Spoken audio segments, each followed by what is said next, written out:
কিয়ামতের দিন মানুষের পরিণতি কেমন হবে? ভিডিওটি শোনার পর কান্না করে দিবেন। রাসূলুল্লাহ সাল্লাল্লাহু আলাইহি সাল্লাম বলেন, কিয়ামতের দিন মানুষকে উলঙ্গ দেহে ও খাতনাহীন অবস্থায় কবর থেকে হাসর ময়দানে জামায়াত করা হবে। একথা শুনে আমি বললাম, হে আল্লাহর রাসূল, নারী পুরুষ আসলে কি উলঙ্গ হবে? তারা কি একে অপরের প্রতি তাকাবে? এরকম হলে তো খুব লজ্জার বিষয়। উত্তরে মুহাম্মদ সাল্লাল্লাহু আলাইহি সাল্লাম বললেন, হ্যাঁ আয়েশা, কিয়ামতের দিনটি এত কঠিন ও বিপদময় হবে যে মানুষের মনে একে অপরের প্রতি তাকাবারও খেয়াল হবে না। বুখারী মুসলিম। কিয়ামতের দিন রাসূলুল্লাহ সাল্লাল্লাহু আলাইহি সাল্লাম থাকবেন সবচেয়ে ব্যস্ত মানুষ।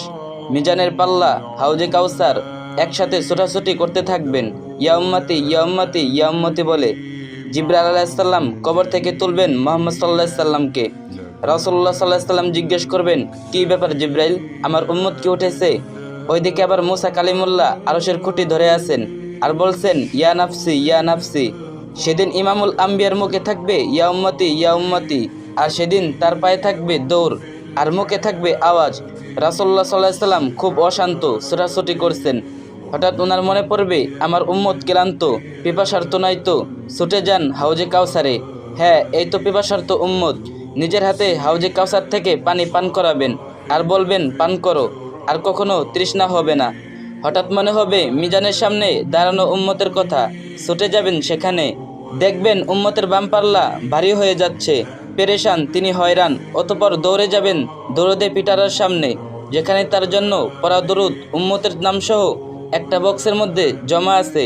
সেখান থেকে দরুদ নিয়ে ডান পাল্লায় দিতে থাকবেন যতক্ষণ না ডান পাল্লা ভারী হয়ে যাচ্ছে। মাক্কামে মাহমুদের পাশে ওনার জন্য আসন পাতা থাকবে। আল্লাহ বলবেন, হে নবী বসুন। রাসূলুল্লাহ সাল্লাল্লাহু আলাইহি সাল্লাম উত্তরে বলবেন, না বসবো না। আল্লাহ বলবেন, জান্নাতে যান নবী। বলবেন, না যাব না। আল্লাহ বলবেন, জান্নাতের পোশাক পরুন। নবী সাল্লাল্লাহু আলাইহি সাল্লাম বলবেন, না পরবো না। তিনি বলবেন, আমি চলে গেলে উম্মতের কি হবে? কিয়ামতের দিন মানুষ তার ভাই থেকে, বোন থেকে, পিতা থেকে, মাতা থেকে পালিয়ে বেড়াবে। এখন নিজেকে প্রশ্ন করুন, যে নবী মৃত্যুর সময় ইয়া উম্মতি করতে করতে মারা গেছেন, সেই নবী কিয়ামতের সময় আমাদের জন্য এত কিছু করবেন।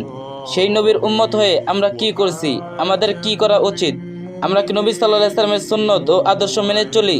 আমরা কি কিয়ামতের দিন রাসূলুল্লাহ সাল্লাল্লাহু আলাইহি সাল্লামের সুপারিশ পাওয়ার যোগ্য হব? কিয়ামতের দিন এক রাসূল ছাড়া কেউ কাউকে চিনবে না।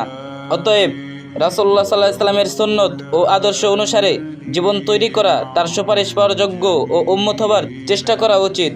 এছাড়া অন্য কোনো উপায় নেই। আল্লাহ আমাদের সবাইকে সঠিক বোঝার তৌফিক দান করুন, আমিন।